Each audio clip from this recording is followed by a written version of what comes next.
You turned my life into a show. Now I'm turning yours into a yard sale. The text message arrived while I was standing in the customs line at Vancouver International Airport, juggling my carry-on and the duty-free bag containing the expensive whiskey I bought for what I thought would be a celebration back home. That was fun. See you around, Eli. M. Pasty. I stared at the screen, my brain refusing to process what I was reading. Cassandra Price, my wife of 8 years, had just sent me a laughing emoji after abandoning me at the airport after telling me she was just running to the bathroom and then vanishing with her entire crew of friends while I waited like an idiot for 2 hours. Sir, you need to move forward. The customs officer was looking at me with that special blend of annoyance and pity reserved for confused tourists. I shuffled forward, still clutching my phone. Another message popped up. This one from Janelle, Cass's best friend and professional enabler. OMG, Eli, you should have seen your face. We got it all on video. Hashtag prank gone wild, hashtag airport abandonment. Grecian, my hand started shaking. Not from fear or sadness, but from pure crystalline rage. They had planned this. They had coordinated it. They had filmed my confusion and humiliation for social media content. Passport, please. The officer's voice cut through my violent thoughts. I handed over my documents, trying to look normal while my marriage imploded via text message. The officer stamped my passport with mechanical efficiency. Completely unaware that he was witnessing the exact moment Elliot Price decided to burn his old life to the ground. Welcome back to Canada, Mr. Price. Enjoy your stay, R.O. Oh, I will, I muttered, pocketing my phone. I absolutely will. Unemployment later, I was sitting in the airport's customer service area, explaining my situation to Sarah Chen, a 20-something employee with kind eyes and the patience of a saint. She'd been listening to my story with increasing disbelief, occasionally shaking her head. So, let me get this straight, Sarah said, pulling up my reservation on her computer. Your wife and her friends flew here with you for a long weekend, then deliberately ditched you at the airport as a prank, and now you're stuck because your return ticket was cancelled. Tightening. That's the size of it. I showed her the latest message from Cass. Don't be such a baby about it. It's just a joke. We'll pick you up tomorrow, maybe. Sarah. Sarah's professional composure cracked slightly. What kind of person does that to their spouse? Scrimmage. Shall the kind who thinks marriage is content for her Instagram feed? I rubbed my temples, feeling a headache building. Can you help me get home? I'll pay whatever it costs. Relinquist via. Actually, I can do better than that. Sarah's fingers flew across her keyboard. Your wife's group has been memorable. They live-streamed your reaction when you realized they'd left. It's been making the rounds among airport staff all day. Ship. My stomach dropped. They what? Post-elated on Instagram stories. Janelle something or other has quite the following apparently. The caption was watch this man realize he's been pranked with about 50 laughing emojis. Relieved 10+11. The rage I've been feeling crystallized into something colder and infinitely more dangerous. They hadn't just humiliated me. They'd broadcast it to thousands of strangers. They'd turned my pain into entertainment. Sarah, I said quietly. How tech-savvy are you? She grinned. Very. Why? Because I'm about to teach my wife and her friends a lesson about consequences and I could use someone who understands social media. I get off work in 2 hours, she said, already reaching for her personal phone. And I have some ideas about how to make this interesting. By the time Sarah's shift ended, we'd laid the groundwork for what I was already thinking of as Operation Scorched Earth. She'd helped me access the hotel reservation system using the confirmation numbers Cass had carelessly forwarded to me weeks ago. With a few keystrokes, I canceled every single booking the group had made for their extended Vancouver vacation. They're staying at the Fairmont. Sarah whistled low. That's $400 a night minimum. Was staying. I corrected watching the cancellation confirmations roll in. Now they're staying nowhere. But that was just the appetizer. The main course required me to get home, which Sarah had arranged through a friend who worked for the airline. I'd be on the last flight to Seattle, then driving the 3 hours back to our mid-size Washington town while Cass and her crew discovered their accommodations had evaporated. "You sure about this?" Sarah asked as we walked toward my gate. "This is going to cause some serious drama." "They started it," I said simply. "I'm just finishing it." The flight home gave me 3 hours to be 3 hours reported to shorten quickly for long and deep texts. The flight home gave me 3 hours to assign it. I had advantages Cass didn't know about. I was the primary name on most of our accounts. The house was in my name from before we married and I had access to all the shared passwords she'd never bothered to change. More importantly, I understood something about my wife that she'd never grasped about me. Cass thought I was safe, predictable, the kind of guy who'd take a humiliating prank and just sulk about it for a few days before forgiving her with some pathetic attempt at dignity preservation. She was about to learn how wrong she was. I landed in Seattle at 11 p.m. and drove through the night, reaching our house just as dawn was breaking over the Cascade Mountains. The place looked exactly as I'd left it 4 days ago. Neat, welcoming, filled with 8 years of shared memories and accumulated stuff. By noon, it looked very different. I'd changed the locks first, then systematically removed every item that belonged to Cass or had been a gift from her family. Her clothes, her books, her collection of artisanal candles that cost more than most people's car payments. All of it went into boxes that I stacked neatly on the front porch with a sign. "Free to good home. Missiles. Thanks." Joint checking account was next. I transferred my half to my personal account, leaving exactly enough for Cass to buy a bus ticket home. The credit cards got cancelled, the streaming services, gym membership, and various subscription boxes that Cass considered essential to her lifestyle. All cancelled, but the masterstroke was accessing her laptop, which she'd left behind because she'd assumed they'd only be gone for the weekend. Cass kept everything on that computer. Her work files, her social media management tools, and most importantly, the group chat where she and her friends planned their little adventures. What I found there made my blood run cold. The airport abandonment hadn't been spontaneous. They'd been planning it for weeks, discussing how hilarious it would be to leave me stranded, debating whether to film it, laughing about how clueless I'd be. Worse, it wasn't even their idea. They'd seen something similar on TikTok and decided to recreate it with me as the unwitting star. Janelle had written, "Eli's so whipped, he'll probably just stand there waiting for hours. This is going to be content gold." Misled Shells had responded, "He's been so boring lately. Maybe this will remind him not to take me for granted." Imprisonment. Kerr, the tech entrepreneur who'd somehow inserted himself into my wife's friend group over the past 6 months, had added, "Dude's a construction worker, probably doesn't even understand how the internet works. He'll never figure out we planned this." Wait, that last comment sealed Dylan's fate. I might manage construction projects for a living, but I'd grown up with computers and understood technology better than most people half my age. More importantly, I understood people and I could see exactly what was happening here. Dylan wasn't just Cass's new friend. The timestamps on their private messages, the inside jokes, the way they coordinated their stories. They were having an affair, and the rest of the group was either oblivious or complicit. My phone buzzed with an incoming call from Cass. I let it go to voicemail, then listened to her increasingly frantic message. "Eli, what the heck? They canceled our hotel reservation and they're saying you did it, and why can't I access our bank account? This isn't funny anymore. Call me back right now." I deleted the message and got back to work. By the time Cass and her crew made it back to town 2 days later, having spent one night sleeping in Dylan's rental car and another in the cheapest motel they could find, I transformed from the boring, predictable husband into something they hadn't expected, a problem. The first sign of trouble came when they tried to go to Cass's favorite brunch spot, only to discover that her credit cards had been declined. The second came when she tried to access our joint accounts from her phone and found them frozen. The third was when she came home to find the locks changed and her belongings stacked on the porch like a sidewalk sale. I watched from the living room window as she stood on the front lawn, screaming at her phone.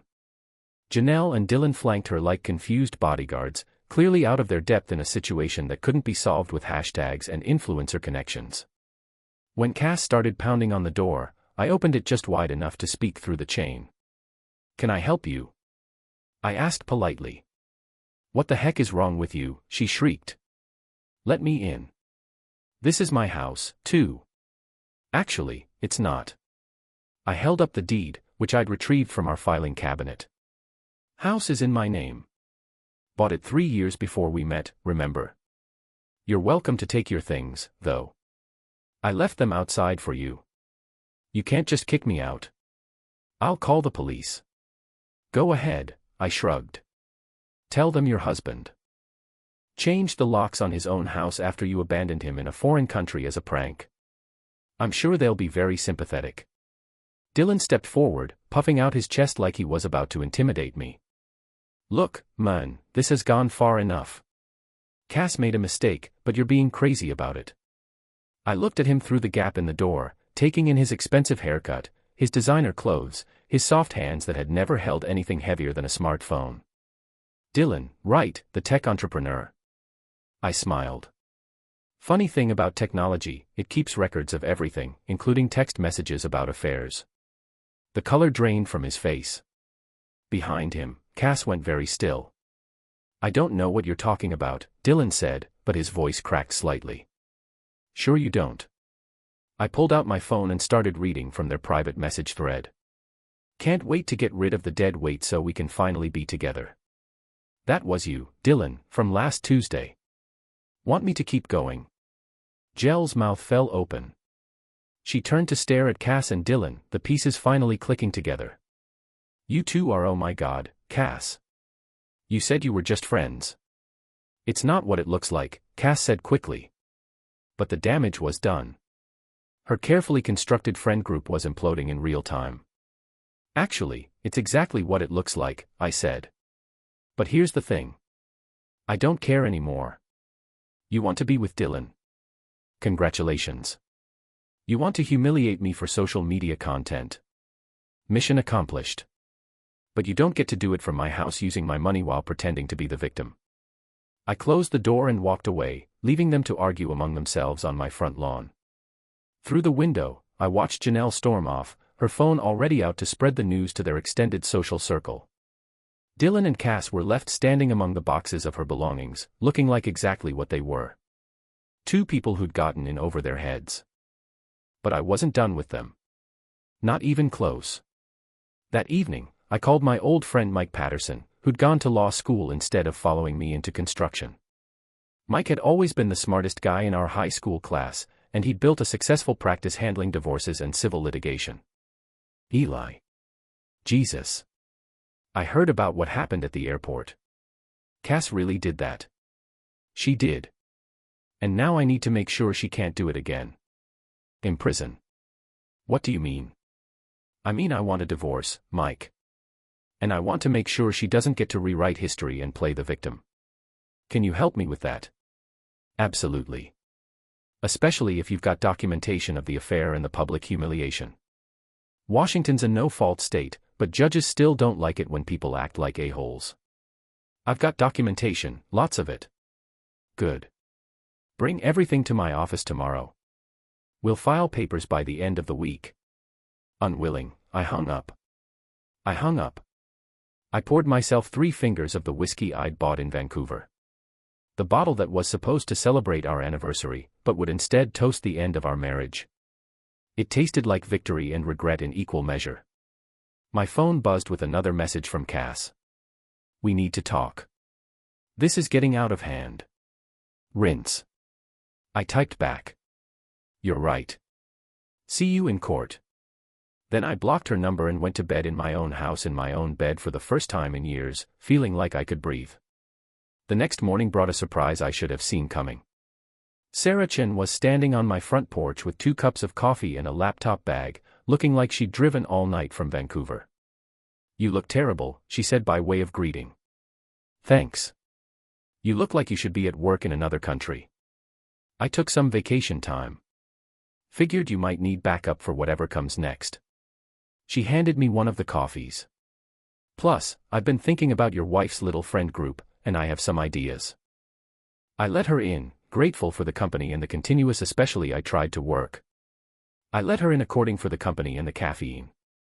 Sarah had an energy about her that reminded me why I'd been drawn to her help in the first place. She was smart, direct, and had zero tolerance for BS. Show me what you found on the laptop, she said, settling onto my couch like she belonged there. I pulled up the group chat and let her read through the messages. Her expression grew darker with each screenshot.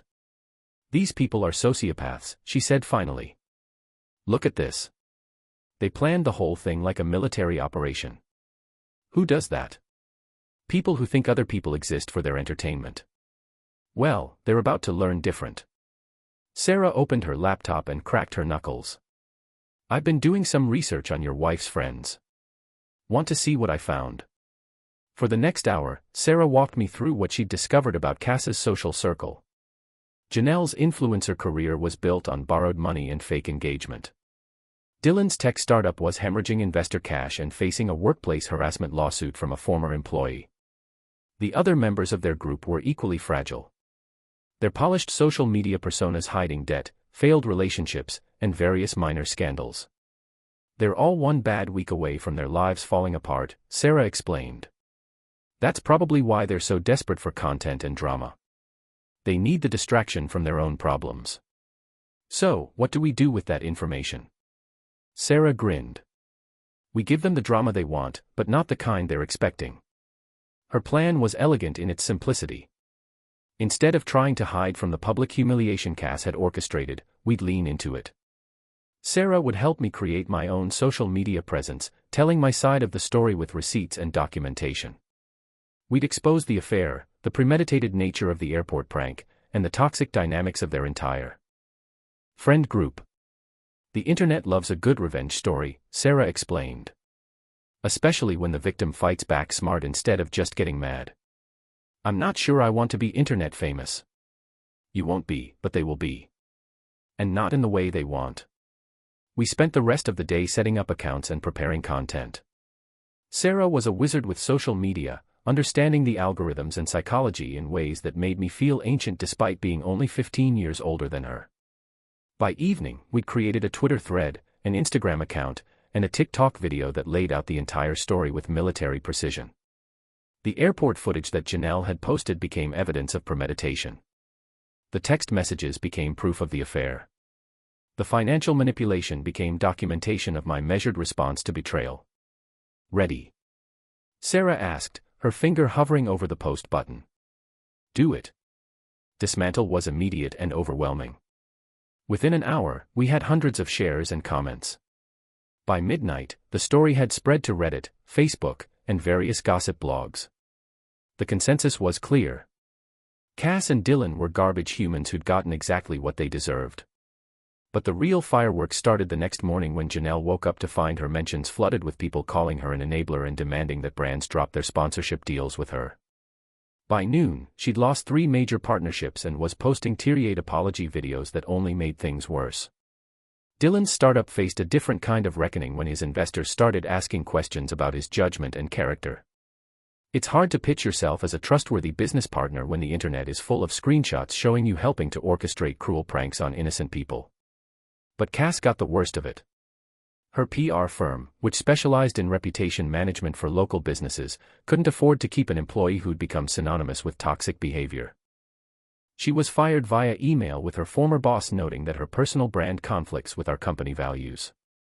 I watched it all unfold from my living room, Sarah beside me providing commentary and managing our responses to the flood of support messages. It felt surreal to see my private humiliation transformed into public vindication. You feel guilty, Sarah observed, watching my face a little. This is destroying their lives. They destroyed their own lives. You just documented it. She closed her laptop and turned to face me. Besides, they're not done fighting back. This is just round 1. She was right. That afternoon, Cass showed up at my house with Dylan and a guy I didn't recognize. Tall, muscular, with the kind of swagger that suggested he was used to intimidating people. That's Victor, Sarah said, peering through the window. Dylan's friend.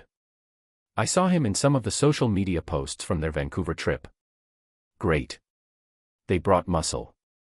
You want me to call the police? Not yet. Let's see what they want. I opened the door but didn't step outside. Cass looked like she hadn't slept in days. Her usually perfect appearance disheveled and desperate. Take it down, she said without preamble. Take down all the posts, delete the accounts, and we'll call it even. Even. I laughed. You think we're even?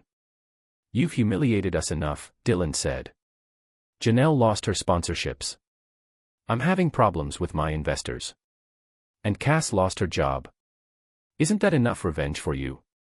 Let me think about that. I pretended to consider it. No. Victor stepped forward, cracking his knuckles. Maybe you need some help making the right decision. Maybe you need to get off my property before I call the police and report you for trespassing and making threats. You think you're so smart, Cass spat, but you're just a construction worker with a high school education. We can destroy you just as easily as you destroyed us. You're welcome to try, but you might want to consider that I'm not the same guy.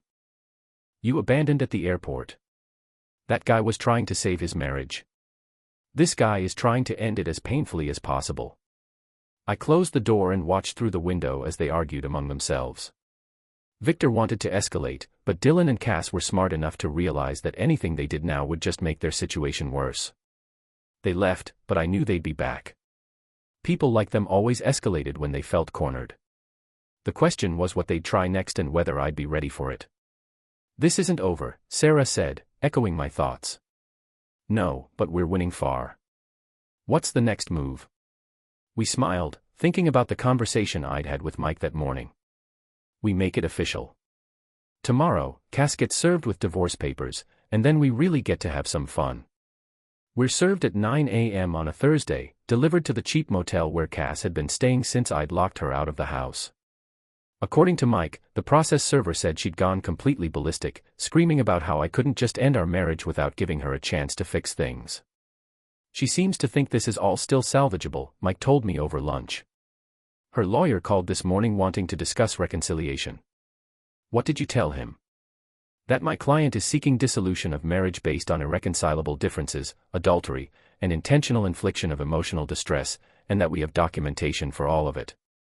Simmons, how's that likely to play out? Grinned. Washington's a no-fault state, so the adultery doesn't matter for the divorce itself, but it matters a lot for spousal support and property division, especially when combined with her abandoning you in Canada and the public humiliation campaign. Judges don't like people who act in bad faith.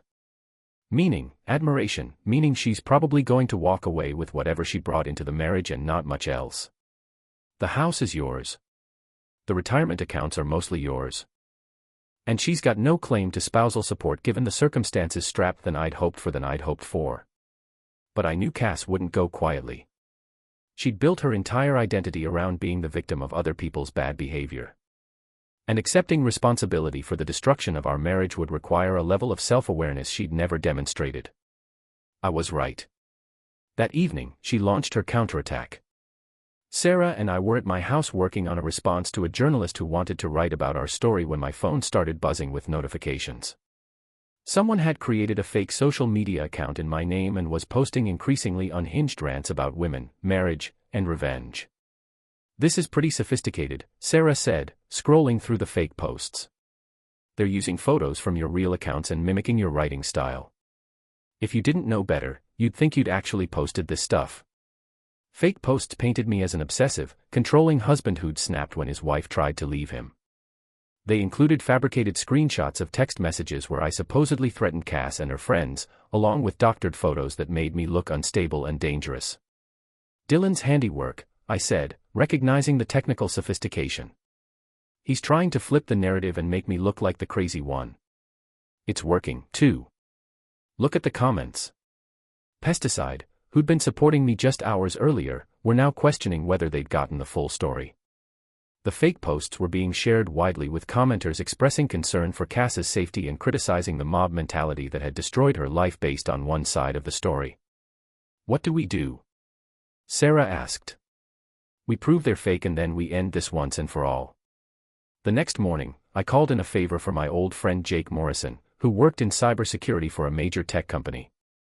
Jake owed me for helping him through a messy divorce 3 years earlier, and he was happy to return the favor by analyzing the fake social media accounts. Whoever did this was good, but not great, Jake explained over the phone.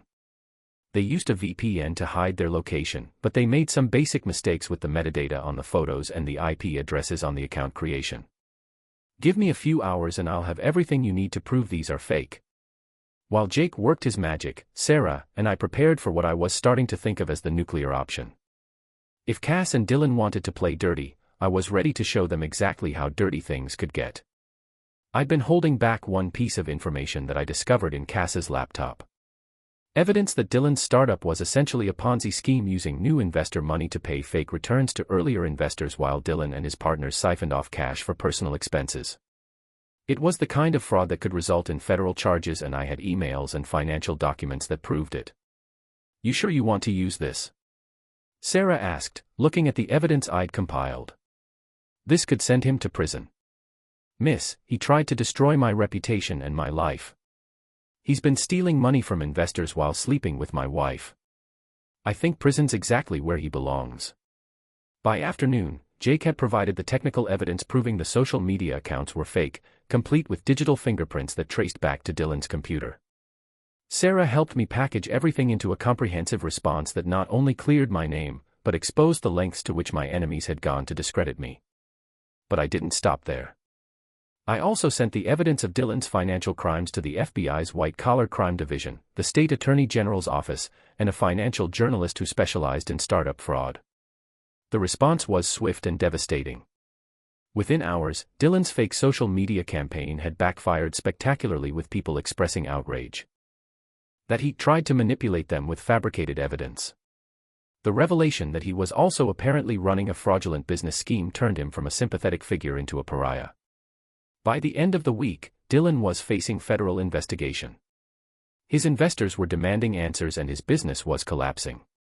Cass, meanwhile, had been dropped by her lawyer after it became clear that she'd been complicit in the fake social media campaign.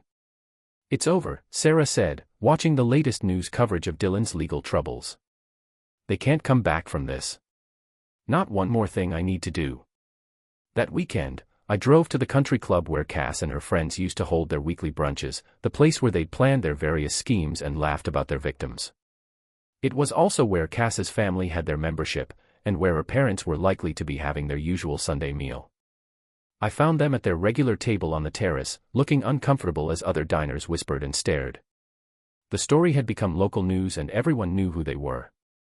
"Mr. and Mrs. Hamilton," I said, approaching their table. "I hope you don't mind if I join you for a moment." Cass's father, a retired banker who'd never liked me much, gestured to an empty chair. "Eli, I suppose we should talk." "I suppose we should." I sat down and looked at them both. Two people who'd raised a daughter who thought other people existed for her entertainment. "I wanted you to hear this from me directly. I'm divorcing your daughter and I'm going to make sure she doesn't get a penny more than she's legally entitled to." "Now, see here," Mr. Hamilton started, but I held up a hand. "I'm not finished. I also wanted to thank you." They looked confused. "Thank you for raising a woman who thought it would be funny to abandon her husband in a foreign country as a prank. Thank you for teaching her that other people's pain is content for her social media accounts. And thank you for showing me exactly what kind of family I've been trying to fit into for the past 8 years." Mr. Hamilton's eyes filled with tears. "Eli, please. Cassandra made a mistake, but she's still our daughter. Surely you can find it in your heart to forgive." "No," I said simply. "I can't and I won't. Your daughter destroyed our marriage for a few minutes of viral video content. She chose her image over our relationship, and now she gets to live with the consequences." I stood up, leaving them sitting in stunned silence. "Give Cass my regards," I said, "and tell her that the next time she wants to prank someone, she should pick a target who won't fight back." Epilogue, the resolution. 6 months later, the divorce was final. Cass had eventually found a new lawyer, but the outcome was exactly what Mike had predicted. She got nothing beyond her personal belongings and a small portion of the assets she'd brought into the marriage. The house, the retirement accounts, and everything else stayed with me. Dylan was facing federal fraud charges and had fled to a country without an extradition treaty, leaving his investors and his legal problems behind. Janelle had tried to rebuild her influencer career, but found that brands were reluctant to work with someone associated with such a public scandal. Cass herself had moved back in with her parents and was working at a retail job. Her PR career effectively over. According to mutual friends, she'd spent months trying to convince people that she was the real victim, but the evidence was too overwhelming and the public sentiment too firmly against her. Sarah had moved to town and taken a job with a local marketing firm, bringing her social media expertise to help small businesses grow their online presence. We'd been dating for 3 months, taking things slow and building something real instead of rushing into anything. Any regrets? She asked one evening as we sat on my back deck watching the sunset over the mountains. About the divorce? No. About how I handled it. I considered the question.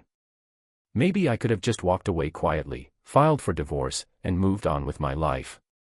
But then they would have gotten away with it. They would have kept treating people like entertainment and never faced any consequences. True. And I wouldn't have met you. She smiled and leaned against my shoulder. So it worked out. It did.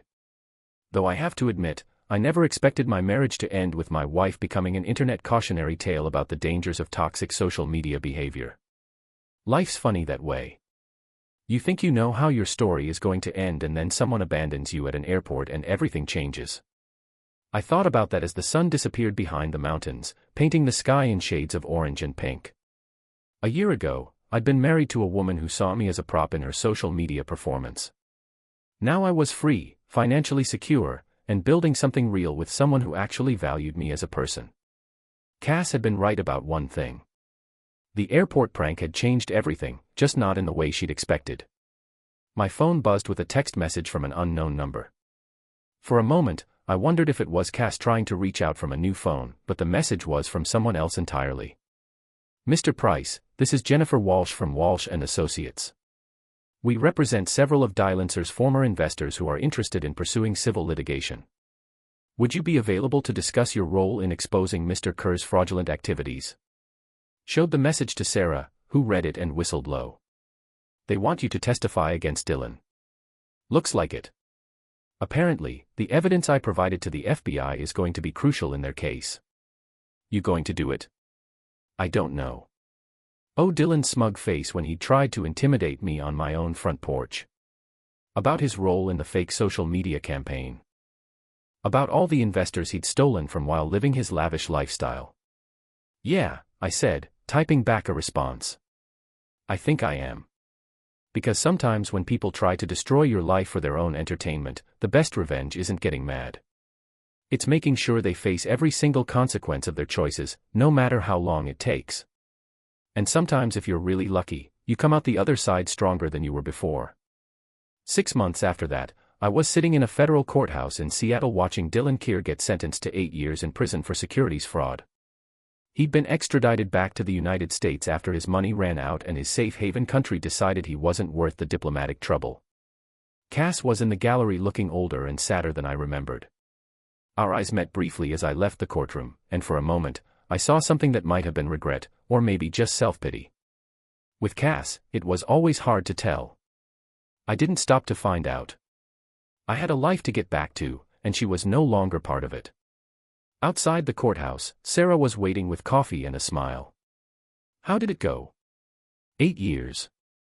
He'll be out in 5 with good behavior, but his business career is over. Good. What about Cass? What about her? She made her choices. Now she gets to live with them. Walk her to the car in comfortable silence, leaving the courthouse and everything it represented behind us. The whole ordeal had taken 2 years from start to finish, but it was finally completely over. As we drove home through the mountains, I thought about the man I'd been when this all started. Married to someone who didn't respect me. Tolerating behavior I should have confronted. Living a life that was more performance than reality. That man was gone, destroyed as thoroughly as my marriage had been. In his place was someone harder, but also more honest. Someone who understood that respect isn't given freely, but earned and maintained through boundaries and consequences. Penny, for your thoughts, Sarah said, reaching over to squeeze my hand. Just thinking about how different things are now. Different or worse different. Definitely better. Though I could have done without the federal courthouse testimony. She laughed. Think of it as your civic duty. You helped put a criminal behind bars and got justice for his victims. I suppose, though, I still can't believe it all started with a prank at an airport. The best revenge stories always start with something small. Someone thinks they can push you around and they end up learning exactly how wrong they were. Squeezed her hand back, thinking about the house we were driving toward, the life we were building together, the future that stretched out ahead of us like an open road. Cass had been right about one thing. Abandoning me at that airport had changed everything. She'd just been wrong about who would benefit from the change. If this story hit you hard, if you've ever been betrayed, used, or turned into content, like the video. Share it with someone who needs to hear this. And subscribe for more real stories the world needs to see.